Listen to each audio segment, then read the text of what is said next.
لليوم الخامس على التوالي يقوم المجلس المحلي الثوري في مدينة العشارة بتأمين مادة الخبز تحت إشراف المحامي فادي حويش أمين سر المجلس. حدثنا أستاذ فادي عن عملية تأمين الخبز. بسم الله الرحمن الرحيم والصلاة والسلام على رسول الله.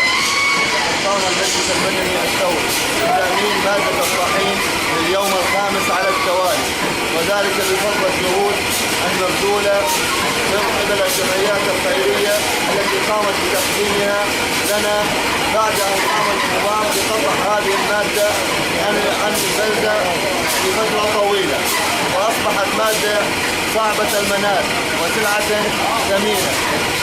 لقد قامت الجمعيات الخيرية بتقديم هذه المادة لنا، والآن نقوم بتقديمها للمواطنين بأسعار شبه مجانية قياسا على تكلفة الإنتاج.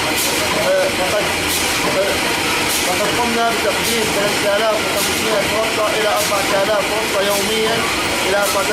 يوميا للمواطنين، ولذلك لأننا مدينة المنصورة ولأننا لم نعد نستطيع قادرين على تأمين هذه المادة، نرجو من الجمعيات الخيرية ومن جميع الجهات التي تسعى إلى فعل الخير إلى تقديم هذه المساعدات، إلى تقديم مادة الطحين لنا وبشكل فوري وعاجل، لأننا لم نعد قادرين على تأمين هذه المادة.